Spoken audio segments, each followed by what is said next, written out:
Ladies and gentlemen, would you please begin to take your seats?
Ladies and gentlemen, please take your seats.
Ladies and gentlemen, please take your seats.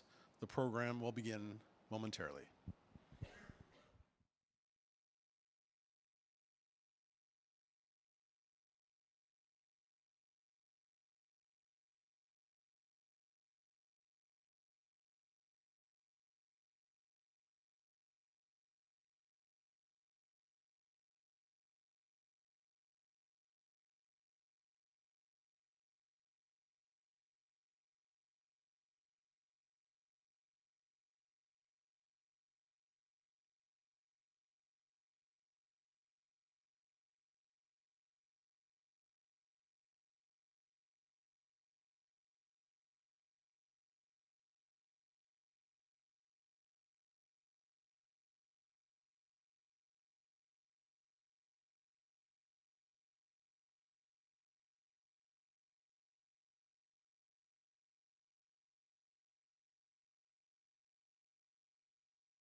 Would everyone please stand in honor of our flags, our drum, and the posting of the colors? The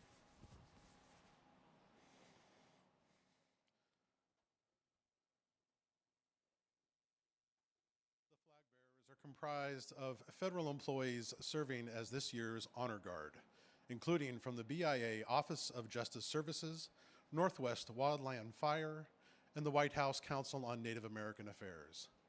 Ushering the Honor Guard are the War Paint Singers out of the North Carolina, along with employees from the Office of Self-Governance, Rocky Mountain Wildland Fire, and the Department of Justice.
And now, please welcome Metlakatla Indian Community Councilman David Boxley for our opening prayer.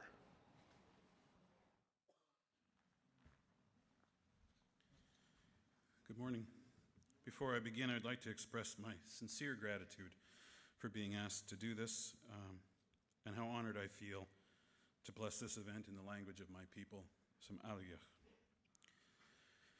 We samorga kat some lachaga, lusanatus come go gwa. So I'd gaudi a lugi get wat get will zara the hoist come nach ubagwa. Di wilayan habold him nalip includixum huam. De metlach oorlis gaat nies, lacht gala ax, lik sta, gan, met zigale, het trani in daar wil wannem. Tlagau die trani hach kom go na li waim, tlawel huwalem dagwa, het gat ledem. Gwenu you dag wan met hem kom go, gat trani gal zip zap, hachskit, gu gat goedix dagwa. Dim wil lip mamskit, en a lip wil not ilt alt. Algers ga halal sagwa. Daab amap algers dip dem wil qalzacht. Laat gekoidex het oorlkom go ashoek oorl. Het zoal algedip die wilai godem la wild. Wilaim al apqalksa achkem. Hoiga de la wild te gigette. I will dip needed noom asagyan. We samorget heel de gonam suelairem. At a needy la wildem at swords, at a horn. Simqan at a skiet, out at a sits all, dip nede in suelairem at a tlanach notnach, good in sta amaniesem asagyan. Zu ashkedip neest, ta al skudem quilnik nietskem, dip dim nie machak old ak amaran sagyan, dip dim will nie heedig a wekiem, at a gashimkdeen, wat get a likski gedem gal zips up, gu amda will a lord. Adam gwyniets en dag llawelak godem, at a llawelem gestauntem, da get wild get. Gwenu you midem god, gat chani haka thelset, dat chani gal zip zap. Dip nede int dat do go as suki get. Gwenu you midem god, gat lus bereid gat nis noom in sip get a god, at a dip nede han godet en a lip zapt. Zit was soek ein. Dem wilt galkse nie sepensk. Jagai lebast. Dem jagai wil golsk. Het dimt lip getten na god. Gwenu you met hem kom god gat gaat nie in slamom a lugi get. Het a sarait mamskum. En a stoga gwet. In tkitis doost. Ga heelde nem. Het a dip niede al aboed. Als ge gan goms dim deelt kem. Jagai dip dim wak gosk. Nan's a dip sigat ledder na god so they get him. Ni wilde will the law shaggy get. Dimt gineetska mianum dak At a dimt nieska will alom. Tchal den a huam. Tchal as naslak a daut. Score dak At a tchal as na al hawaki digi get it. Oirsum President Biden, Secretary Haaland, had a trani get it in luhakatel sit the marks come wab. Wilt warm, at a wilt gwildem gaun, gaat nie go dag god gestip niet, at a wil net is dal. Gigeen wachlu, dem sarait haka thelsum, at a dip dem dat door, gaat nie go nach nuim as agyan, at a dip dem sarait go nagat ledem, dem wil de achkem dem gaunskum, an a lipgal zip zabem. Some orget nach noch, kam god nach at a tratni will likski get. Great Chief of the Sky, this is an amazing thing. Indigenous people from so many great nations of this beautiful land have gathered here together. You know that we have our own precious names for every mountain, lake, river, island, tree, flower, and for everywhere we exist. After all we have suffered, we are still here and we are strong. I ask that you bless all of the delegates who have come here to represent their people. This is heavy work, but a good weight to carry on our shoulders. Challenging times are coming again in the new year, and even though we don't know what will happen, we know we will get through it like our ancestors did, because we are them now. Great Chief, you have taught us many lessons. Just as we've learned from the birds and the salmon, Our teachers are cedars and spiders, porcupines and beavers, and the ancient guardian spirits who are watching over us even now.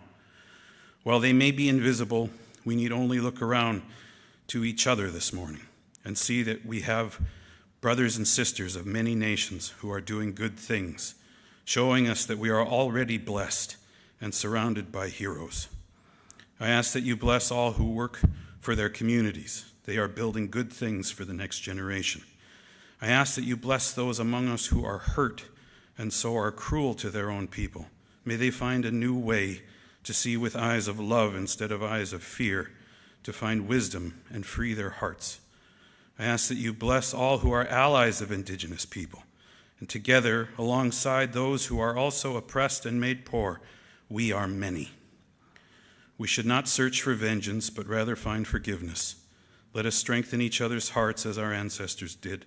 Let heaven look upon our deeds and see that we are good caretakers, worthy of our names and titles, worthy of the memory of those who have gone on before us, and worthy of those who have yet to be born.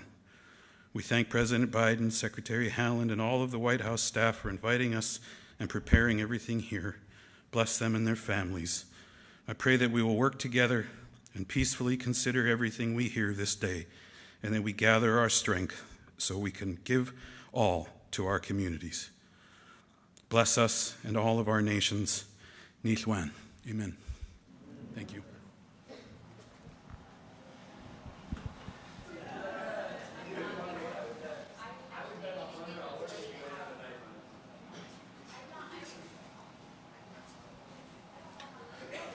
And now, please welcome Secretary of the Interior, Deb Haaland.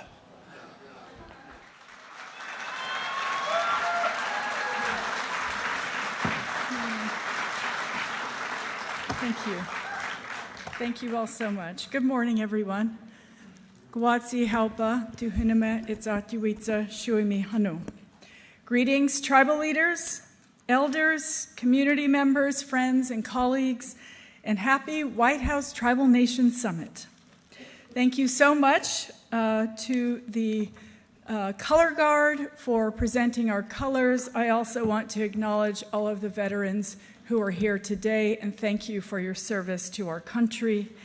Thank you to the War Paint drummers out of North Carolina for the songs and for guiding us through this day. And thank you for that opening prayer, David. I'm so honored to have each of you with us for today's event. Early on in my tenure as secretary, when this building was unfamiliar and the road ahead packed full, I knew one thing for sure, that while my role as secretary was new, my intentions for Indian country were not. I knew that it was my job, our job, to achieve enduring progress for our people with the time we were given. January marks the 50th anniversary of the Indian Self-Determination and Education Assistance Act, a seminal law that gave tribes the right to administer and oversee implementation of their own federal programs. 50 years of asserting that tribes have the right to make decisions about the well-being of our own people. It gave us the power to chart much of our own course and to decide how our people could best thrive after generations of relocation, termination, boarding schools, underfunding, and neglect. That act was written into our country's law books only after the federal government was swayed to action by game changers whose indisputable and unflinching activism spoke clear and loud and unified. We are still here. Well, my friends, a half century later, we are still here.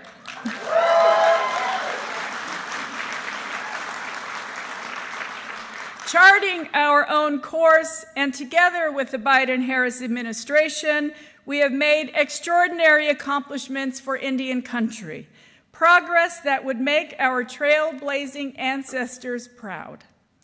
Transitions are disruptive regardless of how we might feel about one leader or another. That's true on tribal councils, and it's true in Washington. We don't know what the future may hold, but what I want to focus on today is the enduring progress we have made. Progress that, no matter what, cannot be taken away, as long as we continue to press our voice and our action forward. We're going to talk a lot today about the damage caused by federal Indian boarding school policies, and in spite of the trauma this brings up for so many of us in this room, I wouldn't have it any other way.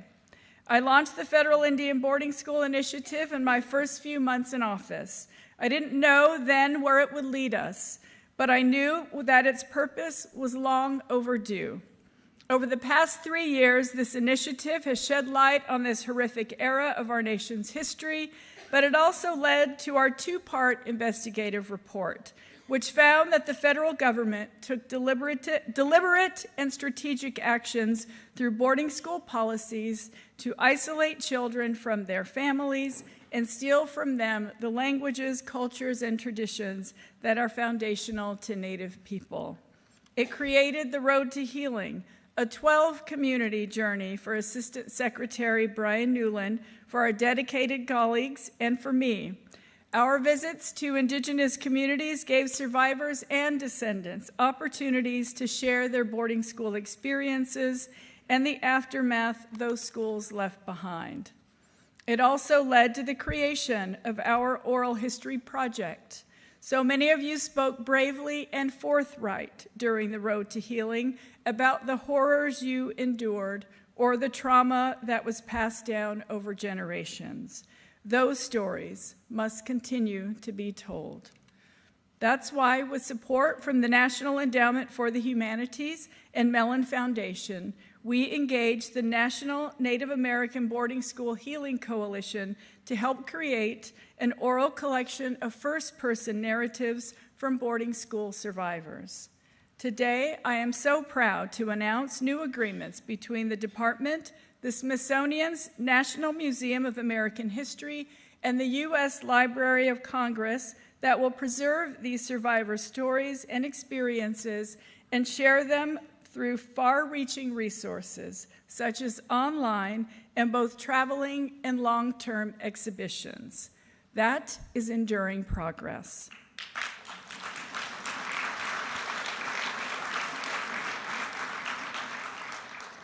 And because of this work, and because of us, President Biden formally apologized for this brutality. He stood on tribal land and listened to our songs and honored us with his words. As we heal from our past, we have worked to change the way the federal government engages with Indian tribes. That includes enhanced involvement in land management decisions. Over the past 4 years, our administration has made co-stewardship of our lands and waters a top priority. While the concept is not new, the Biden-Harris administration is the first to make it a strategic priority for the health of our ecosystems and the durability of tribal sovereignty. Today, our department is publishing our third Tribal Co-Stewardship Annual Report, which outlines the details of 69 new agreements from this year alone. You'll hear me talk more about this in our afternoon panel, but here's the number I want to underscore. Between the Interior, Agriculture, and Commerce departments, our administration has entered into 400 co-stewardship agreements with tribes that span across our entire country.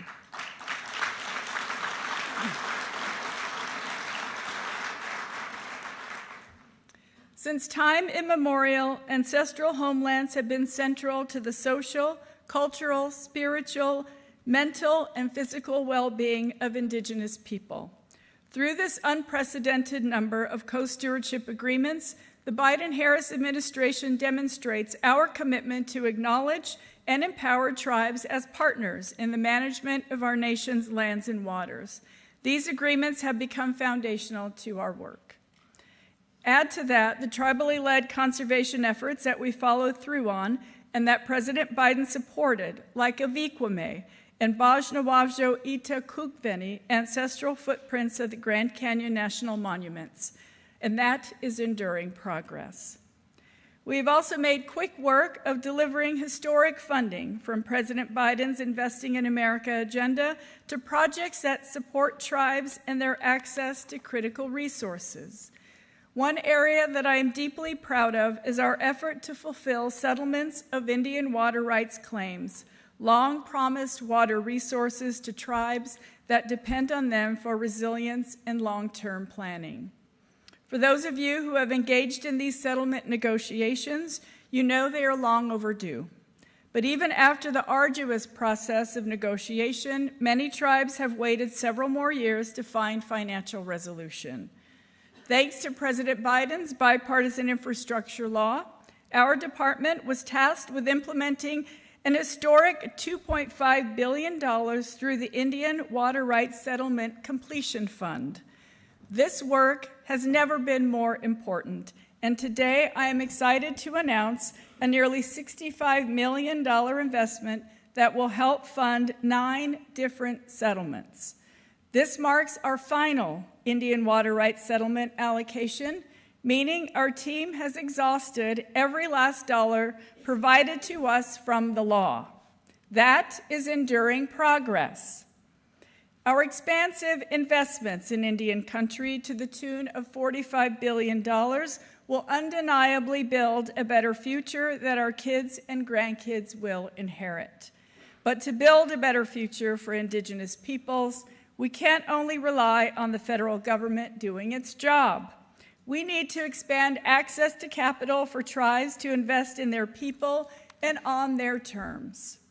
We have talked in previous summits about access to capital. With tools like the Buy Indian Act, our department has had an outsized impact on improving the funding that tribes and Native business leaders receive. This past year alone, Interior awarded over $1.4 billion in contracts to Indian-owned and controlled businesses, up from just $317 million in fiscal year 2019. Now it's time to raise the bar even higher. In partnership with Native Americans in philanthropy and our colleagues at the Departments of Commerce, Treasury, Agriculture, and the Small Business Administration, and the Office of the Comptroller of the Currency, today we applaud the launch of a Tribal Community Vision Partnership. Over the next 7 years, the Vision Partnership will raise and deploy $1.2 billion in impact for tribal communities, a historic effort that will support priorities like community development, new clean energy opportunities, and support for Native small businesses. Now more than ever, these types of partnerships and allyship will be needed. By working together with partners in the philanthropic and private sector, I know we can support the advancements that have been made over the last 4 years to support tribes' self-determination and their right to govern and grow on their own terms. And of course, that's enduring progress.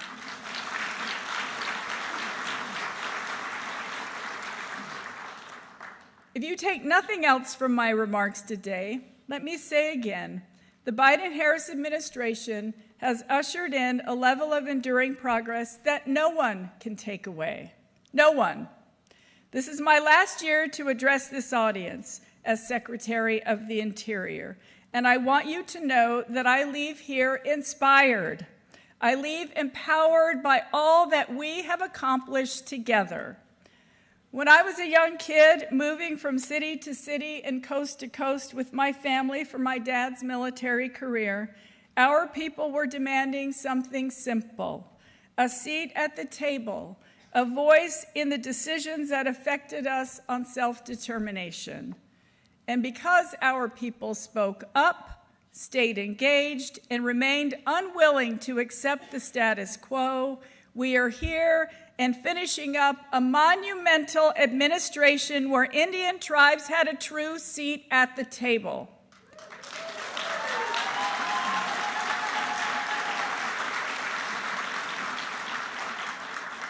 Everything that we accomplished was real and tangible.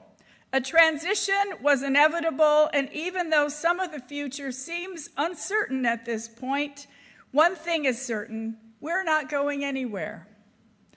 But it's on each of us to stay here, to stay engaged, to refuse to let anyone threaten the enduring progress we have worked so hard to accomplish. Like our ancestors who made previously unimaginable feats possible, we must never back down.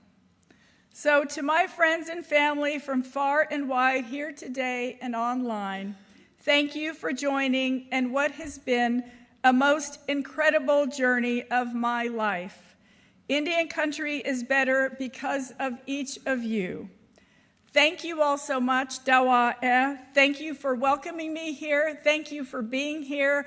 It's an honor to be in this room alongside you, and I look forward to spending more time with you during the rest of the summit. Thank you all so much.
Getting there.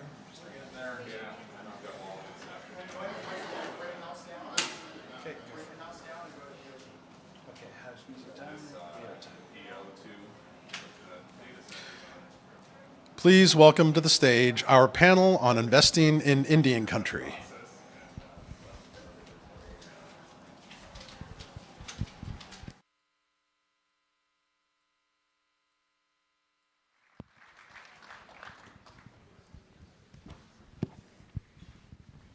Ani Boujou, everyone, good morning. My name is Liz Carr. I am the Tribal Advisor to the Director at the Office of Management and Budget.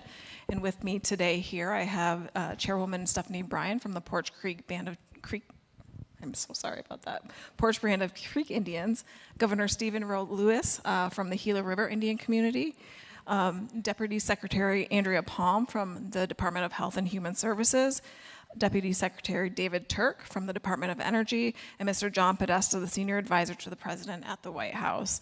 And today we are going to be talking about the importance of investing in Indian country. In my role as the advisor to the director at OMB, I really have a unique perspective and a complete vantage point of all of the investments that have made it out into Indian country during this administration.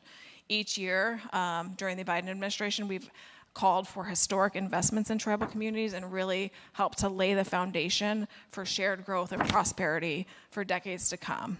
In addition to investing in tribal communities, Just last year, we signed the executive order on reforming federal funding and support for tribal nations to better embrace our trust responsibilities and promote the next era of tribal self-determination, where we've taken steps to design and administer federal funding and support programs for tribal nations in a manner that better recognizes and supports tribal sovereignty and self-determination, because we know that tribes know best how to serve your own communities. So today our esteemed panel will discuss how those transformational changes are going and the investments from historic legislation that this administration was able to get across the finish line, including the American Rescue Plan, where tribes, Native communities, and Alaska Native corporations received more than $32 billion, the largest ever single federal investment in tribal communities, through the bipartisan infrastructure law, where the Biden and Harris administration is providing over $13 billion specifically for tribal infrastructure, including $3.5 billion dedicated to water and sanitation projects for Native communities. And lastly, through the Inflation Reduction Act, where we're making over $4 billion in strategic investments directly to tribes, Native communities, and Alaska Native corporations to harness the power of renewable energy, modernize energy resources, and strengthen climate resilience. And so today, my first question is for Governor Lewis. Governor Lewis, could you please describe some of the most impactful Gila River projects that were funded by the American Rescue Plan, the Bipartisan Infrastructure Law, and the Inflation Reduction Act? Thank you, and Skooks Good morning to all my fellow tribal leaders here. It's great to see everyone. The community has really seen this as a historic time, this historic investment with both the ARPA, BIL, and the IRA funds. Now, for the community, I think we've had a tremendous partnership with these departments, with Interior, with the Bureau of Reclamation within the Interior, with the Department of Ag, and also with the Department of Transportation.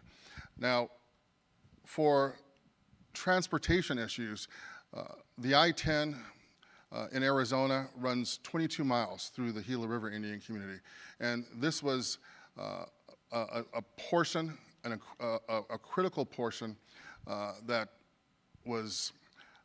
needed to be expanded, not just for economic, but because of what was called a fatal funnel. It went from 6 lanes and 4 lanes to 2 lanes on both sides coming through the community. And so we had a number of accidents that are occurring.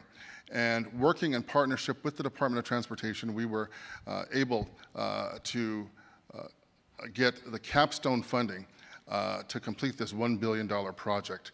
It was the first time that the Gila River Indian community and a tribe were able to get one of these huge transportation grants. And that shows just how important it is for tribal input for these critical grants that before just states were able to secure. Now, along the Colorado River, the community and the 30 tribes in the basin are key players in this, what would be called the most acute drought in over 1,000 years. And the community has worked in partnership with the Bureau of Reclamation for not just for water related issues, but for long-standing, for the future water infrastructure projects.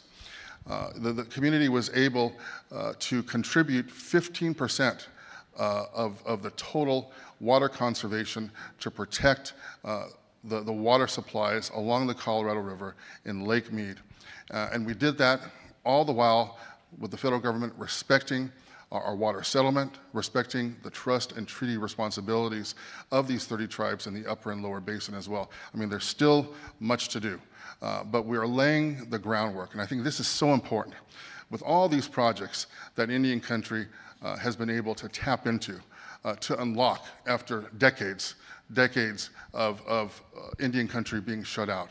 I think we're looking at best practices that we can use, not just now, but for the future as well, to continue this incredible amount of investment in Indian country that I think we all know as tribal leaders, we all know that needs to continue.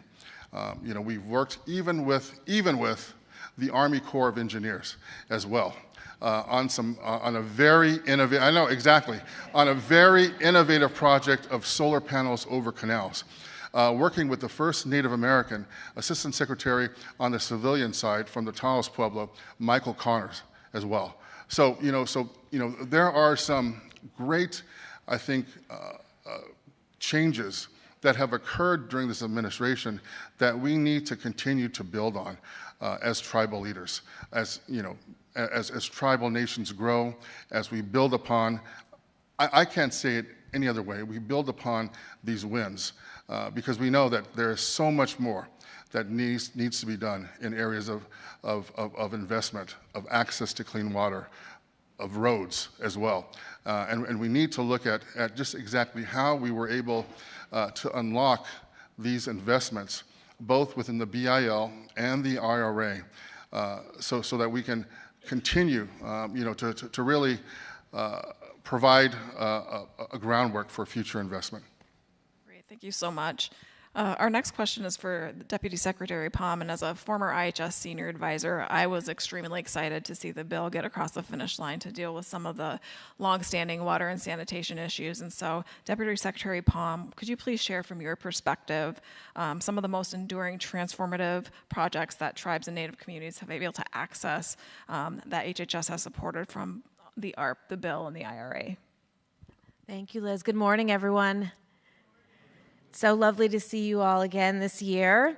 I will have to agree with Liz. While HHS didn't get the vast billions in the infrastructure law that some of my sister agencies did, my very favorite provision in all of it was the $3.5 billion that the Indian Health Service got for water, sanitation, wastewater disposal. My first official visit as a federal official during the Obama administration was in tribal country was in the Great Plains area, and the sort of transformative experience that was for me when I visited homes and tribes and communities that were struggling with clean water, with appropriate sanitation, and with the really fundamental things that we all as humans and communities and members of families need to be healthy and well. It sort of came full circle when we had an opportunity to enact this provision with the president's leadership and really start driving some fixes in this space that are just, again, so critical for the health and welfare of our kids and our families. And so we have, through this provision, allocated just over $2 billion of the $3.5 billion in wastewater and sanitation dollars to 637 projects across Indian country that will impact 95,000 tribal homes and communities, which is just a start, I know, but a really critical start in bringing to bear the assets and the leverage that we have to help the health and welfare of tribal communities. I think a really concrete example, the Omaha tribe in Nebraska struggling with their wastewater treatment facility built in 1979. My friends at the EPA told us it no longer was able to process safe drinking water for that community. So our $5 million investment is going to help construct a new wastewater treatment facility to bring that community safe drinking water, those families, those kids. Really important investment that will endure and will last and provide for that community in a way that they've struggled with again since it was built. And so I think we feel really good about the infrastructure investments, right? Those are things that will endure, that will last over time. In the ARP, we distributed about $7.5 billion, everything from immediate COVID response dollars, vaccines and arms, testing, the kind of work that we did in partnership with tribes to protect tribal members in the immediate crisis of COVID, to work public health workforce infrastructure investments so that tribes are better prepared for future public health emergencies, to investments in childcare. We invested about $1.5 million with a tribe that was able to bring 138 kids off their wait list and into childcare that previously had been unable to be served. We invested in things like data systems. We invested in things like elder care for tribal members, in language preservation, other types of programs with our ARP dollars, again, that were about building capacity, building infrastructure, building things that in partnership with you all, you told us you needed and were important to the health and well-being of your communities over time and through generations. So we feel really good about the investments we were able to make, Liz, and looking forward to getting the rest of that $3.5 billion in sanitation money out the door and into your communities. Thank you so much, Deputy Secretary. As we all know, tribes are often at the brunt of the climate crisis, and the Inflation Reduction Act is one of the most aggressive action on climate and clean energy in American history. This question is for Senior Advisor Podesta. Could you please comment on some of the key successes you've seen from the IRA in tribal communities and how you see it continuing to benefit Indian country moving forward?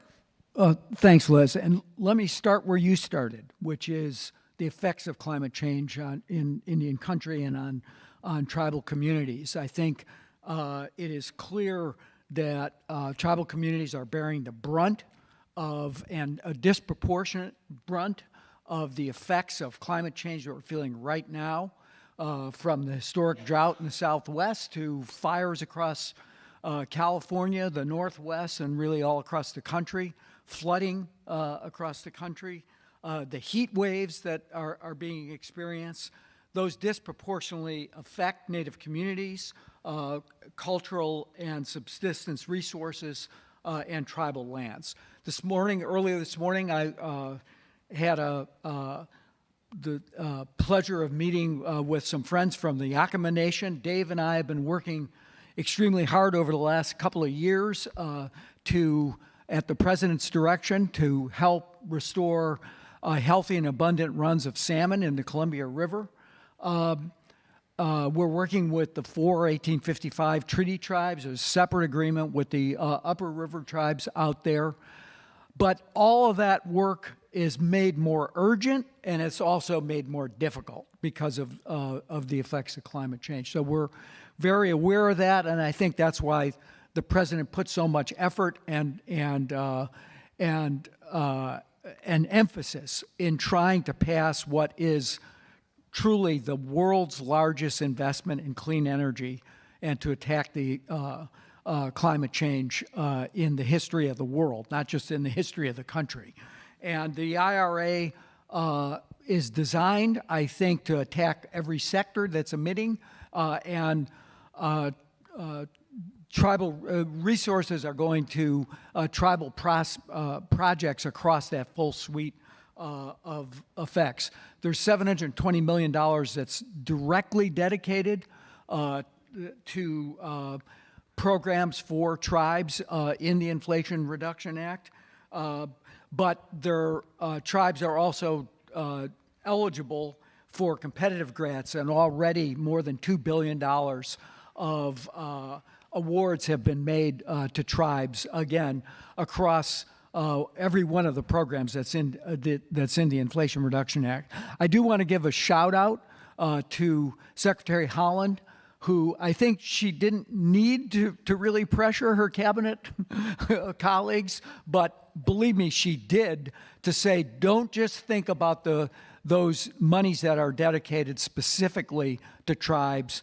Every program deserves a thoughtful response from your department at the most senior level, and every cabinet secretary, not just the ones represented here, has really stood up and empowered offices at the secretarial level to make sure we're delivering across that. DOI, for example, has awarded $120 million to build resilience in funding upgrades for infrastructure and water supplies to go along with the money that Andrea's working on. NOAA's climate resilience regional challenges have funded more than a dozen projects across the country. There'll be an announcement today of 4 more drought resilience awards to tribes using indigenous knowledge to help deal with the effects of drought. The chairman talked about the really innovative. He didn't brag enough about the project that we saw. I'm sorry, the governor. The governor didn't brag enough about the project to put solar panels over canals on his reservation. That was the first of a kind in the country, and one that I think is going to be replicated in the Western Hemisphere. Great. I told you, you didn't brag enough. You bragged more last year, Governor. But it was really an amazing project. The Bureau of Reclamation has put out $320 million dedicated to tribes to deal with the Columbia River drought. And again, these programs are innovative. The Forest Service is trying to use indigenous knowledge to better manage and preserve our forest resources and to make investments in climate-smart agriculture and forestry. One of the things, Dave might talk about this, we've got a dedicated pot of money in the loan program office at the Department of Energy. And the first major loan was just let for a $73 million solar and storage project on the Viejas Reservation in Alpine, California. So I think everybody's putting their shoulder to the wheel, trying to get the money out, trying to be good partners, trying to do this in a nation-to-nation fashion, respecting not just the needs, but respecting the wisdom of what's happening across the country, and we're proud of that record. Thanks. Thank you so much. Our next question is for Chairwoman Bryan, and I think it actually ties into Mr. Podesta's last point, which is tribal nations know how to do the work that they need to do on the ground. And so could you please share some of your experience in getting projects off the ground as it relates to the bill, IRA, and the ARP? Hishjay, hello. It is such an honor to serve on this panel with other distinguished individuals. And it's been an honor to serve on the first Department of Interior STAC committee with the first Native American, Deb Holland, and just to advocate for unmet needs that affect tribal nations. But most importantly, historically, the dollars and the influx of dollars during a pandemic that none of us in this room ever expected. Someone asked me, did I ever think that a 24/7 operation would be closed? And I immediately told them no. So what we began to do is to research, see where the shortages were. Supply chain shortage was everywhere. So we immediately began to expand our community garden, and of course we all like to eat, and a lot of the tribal members were saying, oh, we're going to the grocer, the shelves are empty. So there was definitely an issue with supply chain management. So we began to put in process a plan for a meat processing plant. And so being so rural, we have one of the largest cattle herd in the state of Alabama. And even before COVID, we were having to send that to another state just for processing. So we immediately invested $30 million in a meat processing plant that will not only help our tribal community, but surrounding communities in the state as well. So at the same time, being so rural in the Porch area, of course, we're in LA, not Los Angeles, Lower Alabama, and of course, broadband definitely did not work for our students. And I was hosting a call with Speaker Pelosi, with other tribal leaders, and I lost connectivity, and I immediately said, that's our next project. So we immediately invested $10 million in expanding broadband, not just for our reservation, but a 13-mile radius. So it's really helped our students, helped our Boys and Girls Club to be able to connect. As you know, our students were so far behind because parents are not teachers. They do not have an education to teach these children. And so we're going to see in the future just what this pandemic has done there, and them not having access or adequate access to be able to do the work they needed to stay at the level that they needed to be with education. So we invested almost $17 million in education with tutoring, expanding our after-school programs, the broadband expansion. But most importantly, I think with the executive order and with the strings removed, it allowed all tribal nations to be able to figure out how to use these dollars to meet the needs of each of your communities. Geographically, we all have different needs and different issues that we face. So therefore, it was so important that those dollars, we were all able to use those dollars to meet the needs and the demands of our community. And of course, that's the dollars that were allocated during a pandemic. That is the past. So it's so important for us as leaders to advocate for unmet needs of Indian country for the future, and really in a bipartisan way. I think this truly showed self-governance and truly what tribal nations can do if you would allow us the funding to meet the needs of tribal communities. So along with a lot of other things, we actually, from March the 13th until June the 8th, we did not lay off any employees. We did not furlough any employees. We paid their health insurance. We made sure to take care of them because they are a part of our tribal family. And when we were able to open, they were ready to go to work for us. And it was truly record number years for us because we invested in them. We invested almost $5 million just to keep patrons safe at all of our properties. And we spent a lot of dollars in the state, and that truly garnered us a better relationship with a lot of individuals within the state. The state did not have the dollars for rural communities to purchase refrigerators in order to take care of the vaccine. And so therefore, we were able to donate a lot of money to the state, set up vaccination clinics throughout the state, just to help save lives and help people. But most importantly, that's who we are as Indian country. We're resilient people and we can overcome things. But now it's so important in this next administration that we advocate. We've shown them what we can do with self-governance. If you would allow us the funding with no strings attached, there's so much that can be accomplished.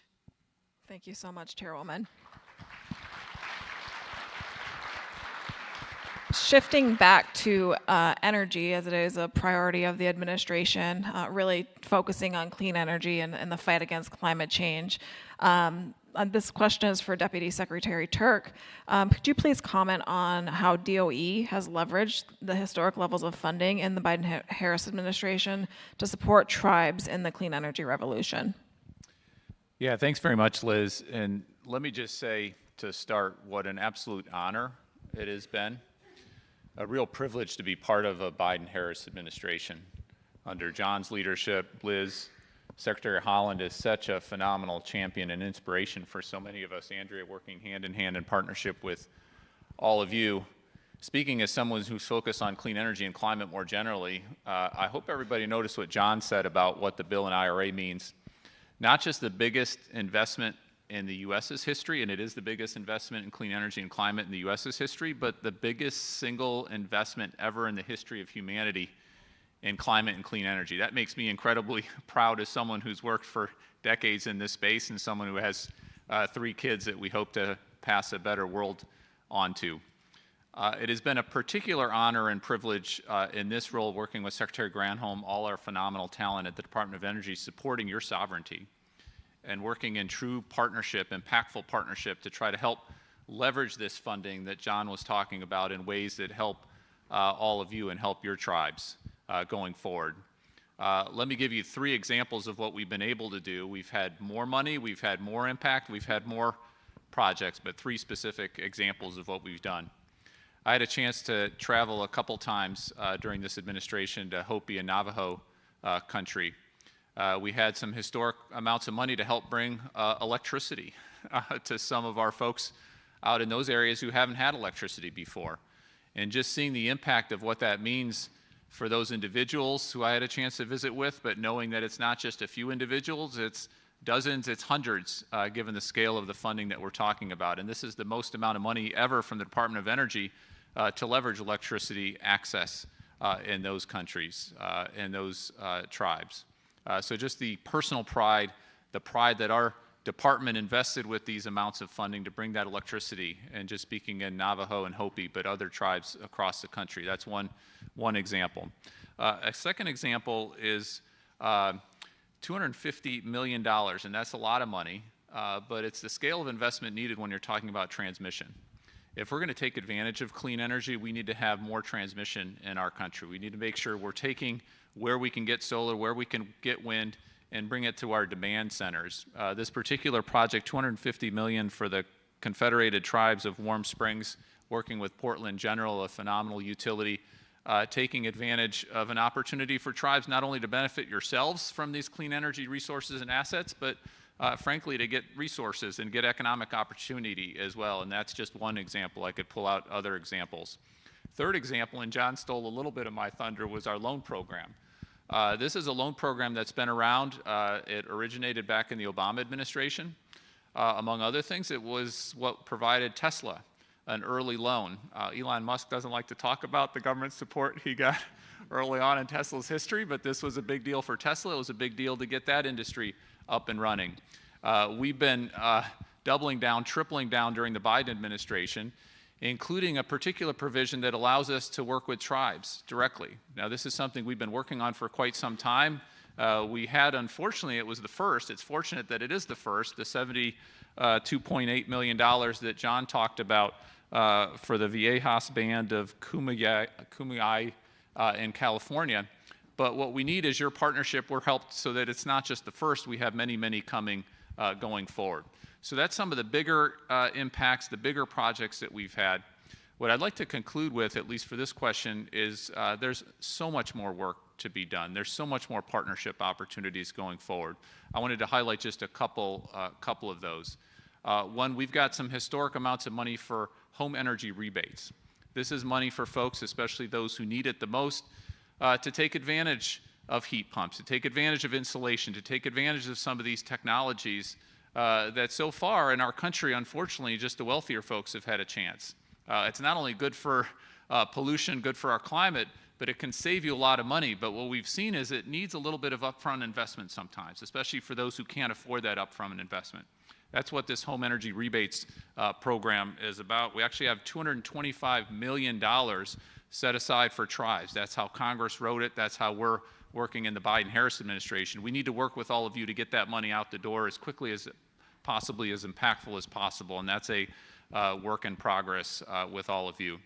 Second unfinished business is annual appropriations, right? This historic level of bill and IRA funding is phenomenal for all the reasons that we've been talking about, but annual appropriations, that amount of money that Congress gives the department annually and other departments like Andrea's each and every year is incredibly, incredibly important. I'm proud that we've grown our budget in Indian Energy. Wahala, who's just such a phenomenal leader of that office for us at our department, when we came in, it was about $18 million. We've grown that up to $75 million per year. That is a huge increase. I feel incredibly proud of that. But of course, we just can't have FY24 being $78 million. We need the next year's budget and the next year's budget and make sure we've got the tools and resources to help you all in the partnership that you all deserve. Well, thank you so much. We've all talked about the transformational investments in Indian country that this administration has made.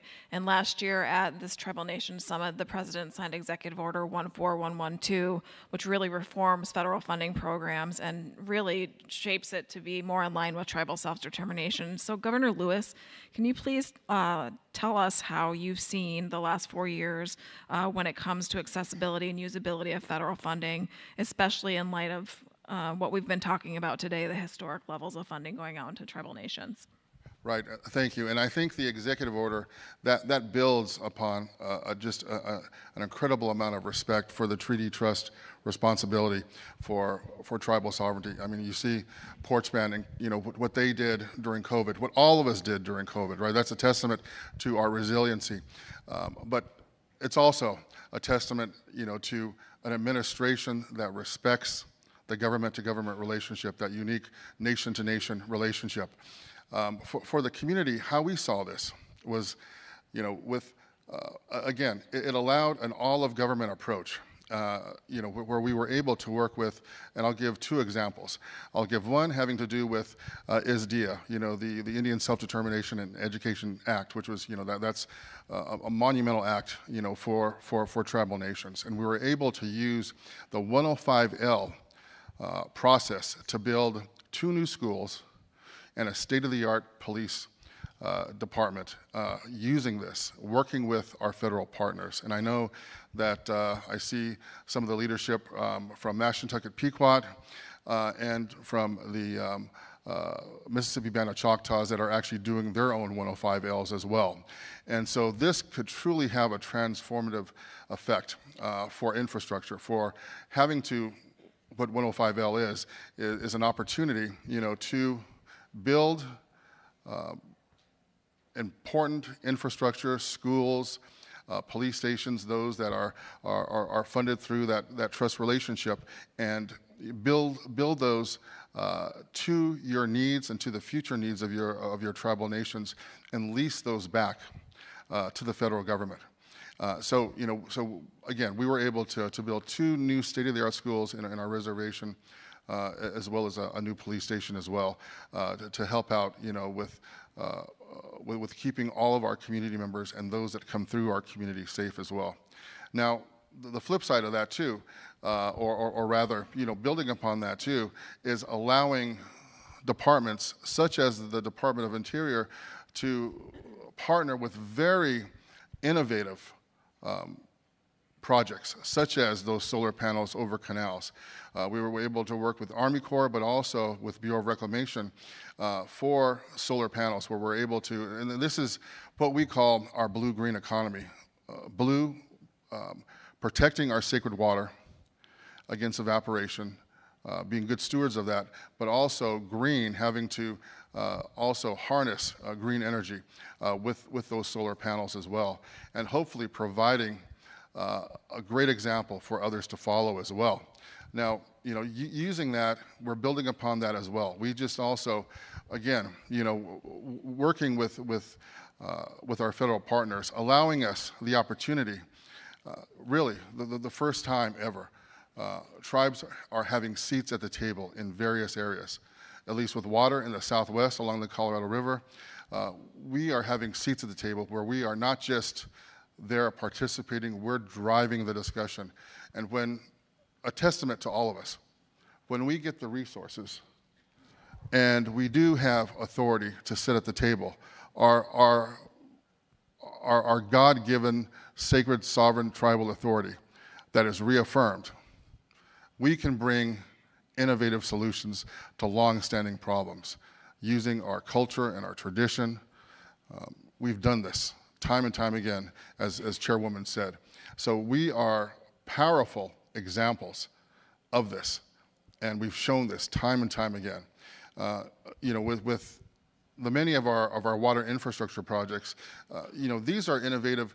Really, we're pushing the boundaries where even cities and towns and states and regional authorities, they haven't even attempted what Indian country is doing now when we are given the resources and the authority to do so. So this is something that I hope all of us tribal leaders, that we take take pride in. That it emboldens us to keep moving forward into this new year. Please, everyone, each and every one of us, we have that key to unlock just an incredible amount of resiliency and just state-of-the-art thinking that I know that Indian country has, and we are, as we can see with a lot of these projects, we're unleashing that now for the benefit of all of us. Thank you. Thank you so much. I like the way you framed the executive order as a key. So Deputy Secretary Palm, could you please explain or describe how HHS has moved forward with implementing the executive order? Thanks, Liz. We have certainly, before, but spurned by the executive order, looked for ways, operational as well as programmatic, that we can find opportunities and do a better job in respecting self-determination and tribal sovereignty. I think, if I might, I'll just sort of pick a few examples to highlight the work that we have done.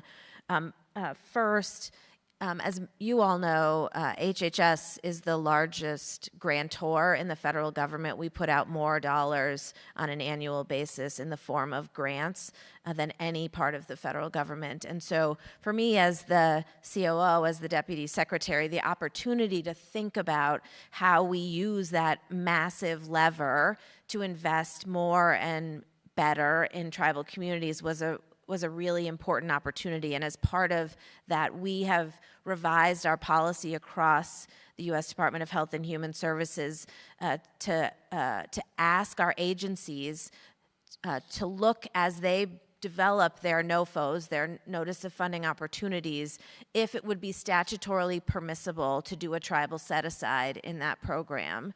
And if not, is there an option to do a tribal-only application where those are the only eligible applicants for funding? And we think this is a shift in mindset for a department as large as ours is, but setting that expectation, encouraging our agencies to think differently about the responsibility that we have to tribal nations, I think is a really important inflection point for us at HHS, that as we continue to implement it, as it continues to move forward, we really do hope that you see and feel the difference, and that you hold us accountable for doing the work of checking our statutes and making sure we are maxing out our ability to provide direct funding to tribes.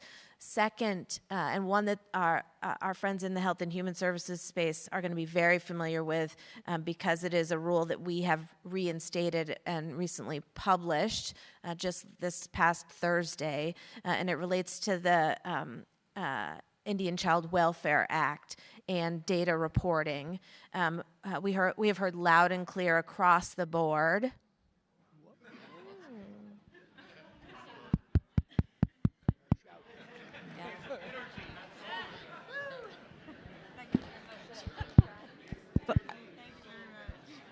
Are the Solar panels. No. See if her mic's still on. This is an old building, folks. Yeah. We might have made some bill investments here.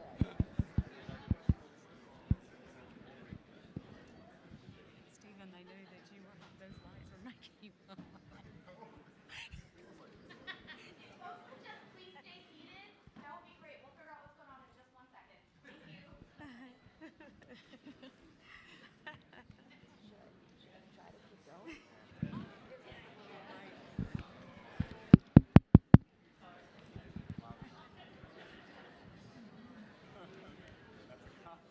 Yeah, I'd take it as such. What do you think? Let's just try to amplify our voices. So we're going to try to amplify our voices and continue the panel while we Testing. what's going on with the electricity. And so I'll turn All it right, back over to everybody, they said they're going to try to amplify their voices, so we're going to need each and every one of you guys to be quiet and listen well. Thank you. Wow. All right. So first was our NOFO process. Direct access to funding for tribes. How's the volume? Ah, excellent. Second was our Indian Child Welfare Act data reporting requirements. We just finalized a regulation which will, some people, which will really, as we've heard directly from you all, make it easier for you to implement that law and take care of your kids who are in foster care. Third, we are announcing today a piece of work that I am personally pretty proud of and have been invested in, and that is around tribal data sovereignty and access to data. Again, we heard loud and clear from all of you, particularly through the pandemic, the need to have access to your own data for purposes of serving your communities. And so we are finalizing today a data access policy for tribes and tribal epidemiology centers, which includes a new website. We heard also from you all, you have no idea what data we have that would be pertinent to all of you. And so not only can you see the types of data that you can access, it gives you points of contact across the department who are responsible. There are now policies at the U.S. Department of Health and Human Services about timelines for responses to your data requests, processes for appeals of those data requests. We've announced an annual conference with our data people and your data people to talk about the issues related to your access to data and the ways in which we can better be in partnership with you so that you can use and access your data to serve your tribal members. I think a really important part of how we do our work together, particularly in a scientific and data-driven agency like HHS. It's certainly the least we can do.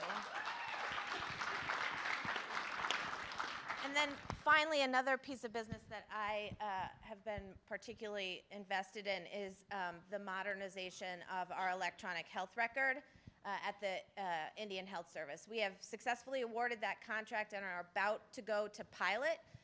Oklahoma has agreed to be our pilot location. We'll do that here in the next few weeks in January. It's hard to believe that's only a few weeks away. And then we will roll it out Indian country wide. This is a really, again, from a data perspective, from a data security perspective, from a care coordination perspective, from an ability for us in collaboration to serve tribal members.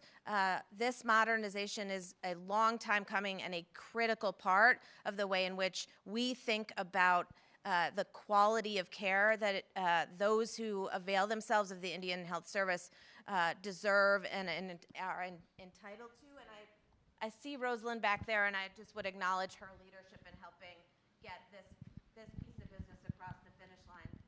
So much appreciation to her and to all of you, and we look forward to that EHR being accessible across the whole swath of tribal nations. So that's it for me. Thank you for...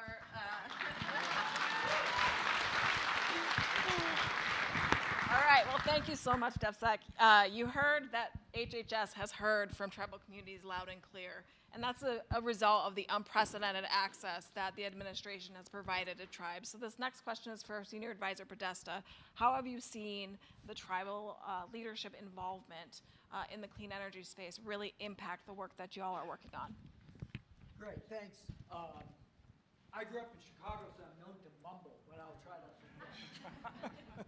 But I think I want to make a couple of points. First of all, I think that all the agencies that have been involved in both the Bipartisan Infrastructure Law and the Inflation Reduction Act have tried to ensure that we're using some of the money to do capacity building and planning so that tribes can build their own projects. And I want to mention a couple of, that's really been true in the climate resilience space. It's been true in tribal electrification, that some of that early seed money then leads to be able to plan and build bigger projects. So I think that's one strategy that every one of the agencies have utilized. To give a specific example, EPA had a $5 billion program called Carbon Pollution Reduction Grant Program that was making money available to cities, states, and tribes to do their own planning for how locally they could think about reducing pollution, creating healthy environments, trying to tackle climate change in their local community.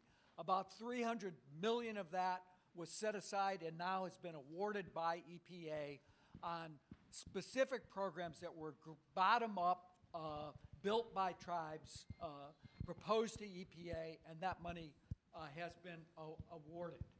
There's another really innovative part of the Inflation Reduction Act, which has a weird name called direct pay.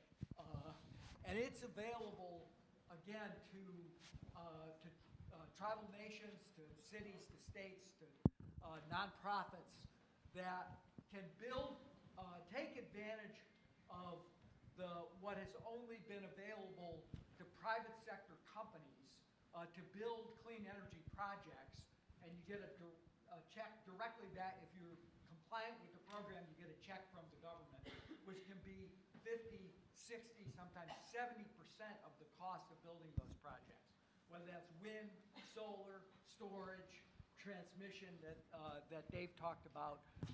That direct pay feature I want you to know about, because that's not a competitive program. If you build the project, the Treasury will send a check back to you for a very significant amount of the value of building that clean energy program. There's one other. I'll give you a specific example that just happened. The Red Lake Band of Chippewa Indians in Minnesota just built a 15-megawatt utility-scale solar and storage project, where they're in the process of building it. That will be almost fully funded through this vehicle of direct pay. There's also, and again, this has been undersubscribed, so I want to sort of draw a line under this. There's a low-income community bonus credit that's available to build smaller scale projects, community solar, rooftop solar, and there's that is allocated by the Department of Energy and the Department of Treasury. 200 megawatts a year for the next 10 years is available to tribes. But you need to apply for that, you get an allocation, and again, that's a very, very significant credit that sits on top of the credits that are in the Inflation Reduction Act. So that's a way that tribes can directly access and get a major bump on the cost of building out community and rooftop solar. But I think, the bottom line is really the executive order itself, which is the respect that I think our administration, that the president, the vice president, and our agencies are showing to tribal governance. And I think Governor Lewis said it best right at the beginning, which is if you have that respect, then you can make wonderful things happen. So thank you for what you're doing. Thank you so much. This next question is for Chairwoman Bryan. And I think it's a really important question in that we need to know from tribal leaders how we ensure that these funding reforms and the continued respected relationship that we have with tribes moves forward. So with that. I'm not sure if we're live or not. Are we live? Oh, it's working. Okay. Well, to begin with, for most of you who follow Alabama politics, you will know that we have had to work with predominantly a Republican leadership. And of course, our sovereignty is constantly being attacked from all levels. And it's so important for all leaders to understand the fight that we're facing. No matter the next 4 years what we are dealing with, I still remember what Dale Kildee always referenced. He always had the Constitution, and he always reminded me as a leader to always educate people about the trust and treaty obligation to the First Americans. And that is so true. And it takes all of us doing the same thing. USET's mantra is there's strength in unity, but I'll go even further. There's strength in numbers. And sometimes as tribal leaders, we all have to stick together. Wow. I'm back. But we should all work collectively together. They say it takes a village to raise a child. Well, it takes a lot of tribal leaders to educate this next administration on the unmet needs of Indian country and their obligation, trust and treaty obligations to the First Americans. And so it's important that we all stick together to educate them. I know that historically this last administration has done a phenomenal job of meeting the needs of Indian country, allowing the strings to be removed so that we have the dollars that we need to help support our communities. But always remember that it's always going to be a fight for the First Americans to protect our sovereignty. But always know that there's a lot of warriors in this room. There's a lot of tribal leaders who have the passion to go and advocate for the unmet needs of our tribal nations. Our job as leaders is to pave the path for the next 7 generations. And every leader in this room, certainly the legacy I hope will be left is that we've done just that on the national level, that we never give up. We're still here and we will never give up, but we're stronger together in so many ways. You know, as I've oftentimes referenced, we can have our differences, but we can agree to disagree and compromise and do what's best for tribal nations collectively together. And to each of you here, I challenge each of you to work with this administration in a bipartisan way to meet the needs of the First Americans, as Dale Kildee says, the treaty trust obligations for tribal nations. Mado. Thank you. So we have one last question, and it's for Deputy Secretary Turk. Deputy Secretary Turk, can you please describe some of the actions that DOE has moved forward with implementation of Executive Order 14112? Yeah, thanks, Liz. I think when our fellow Americans, whether First Americans or other Americans, look at something like Executive Order 1141112 5.2362, or in this particular instance, EO 14112, eyes glaze over and it's just gobbledygook to them.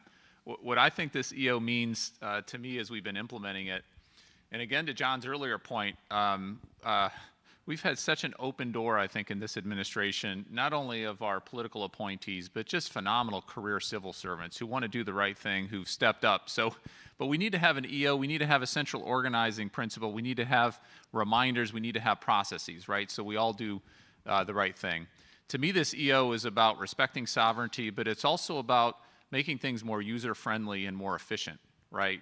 If we've got money, but you can't access it, it does no good, right? Like, we need to make sure that we're able to do this in the way we need to, with quality control, with the protections that we need to, but to make it user-friendly and efficient. So let me give you a few examples of what we've done in our department, I think very much complementary to what Andrea described and what they're doing at HHS. We've got this home rebates program that I mentioned, this unfinished business. We've tried to simplify those forms so that you can get the conditional commitment. This is a formula grant, or part of it's a formula grant. So this is designated to tribes, but we need to get that money to you all in an efficient way. So instead of having 50 different forms that are all 250, 600 pages before you even get any of that money, we've simplified the forms so that you can get the money, you can get the conditional commitment, so that you can have that and sharing that with your tribes. Second example, John and I both mentioned our loan program. This is useful historically for big dollar amounts. We're talking hundreds of millions, even billions of dollars in loans. That may work for some tribes, it may not work for other tribes. So what we've tried to do is make that both more user-friendly, but also improve the efficiency so we can do smaller loans. So we can do tens of millions instead of hundreds of millions or billions of dollars in loans. That makes a big, big difference in terms of this tool being more accessible to more tribes. One of, I think, our worst acronyms that we have out there is EECBG, for those who know what that is. It's the Energy Efficiency Community Block Grant Program. It does not roll off the tongue. It's an incredibly important way to get money out to folks so they can take advantage of energy efficiency improvements, including at tribes. Again, we've got some formula money that's coming out. We need to have that come out efficiently. What we found is that it may work best to have some consolidation among tribes, some tribes working together to get access to that money to improve some scales of efficiency. We've also tried to reduce the cost share, right? Cost share is an issue that we hear again and again and again. If there's money that you all can access but you don't have the cost share, then again, it's just not worth it. We've reduced the cost share in some of those programs in the EECBG down to 5% to make it more accessible, to make it more usable for tribes all across the country. Last thing I want to underscore, and this comes from EO 14112, but more generally, I just signed out as the Deputy Secretary an order for all of our offices, all across our department. It's a $50 billion per year organization to improve the consultation that we have with tribes. We've got some great examples of offices doing that, but we've got some examples where we're not where we should be. I sent out an order on behalf of the Secretary for all parts of our department to do it the right way, to learn lessons of where it's been done successfully, to make sure that we're all living and breathing this. And again, I found a very open door for our career civil servants, but we as the leaders of the department need to make sure that we're pushing the envelope, we're doing the right thing in all ways, including consultation going forward. Thank you so much. And Miigwech, thank you to all of our panelists today. I think we heard just a few ways that these historic investments are impacting Indian country, and it's with great hope that these investments and the work that we've done together continue to result in lasting and transformational impact. It's absolutely critical that the United States continues to honor the trust and treaty responsibility and continue to invest in tribal needs and priorities. I am incredibly proud of the steps that the Biden-Harris administration has taken to ensure those investments and truly honor the trust and treaty responsibility. So thank you, and Miigwech.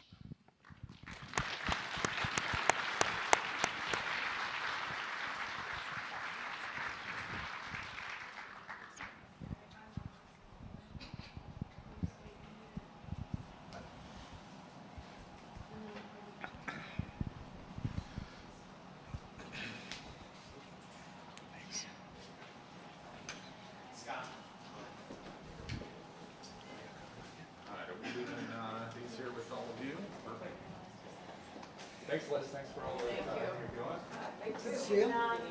Thanks. I'm going to ask.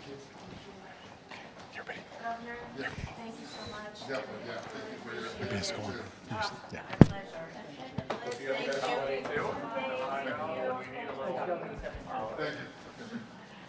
I can't read it. We will now break for lunch. Please follow the usher's directions to the Bison Bistro located in the basement for lunch. Please begin returning to the auditorium at 12:50 p.m. to ensure adequate time to go through security. Again, please begin returning to the auditorium at 12:50 p.m. to ensure adequate time to go through security.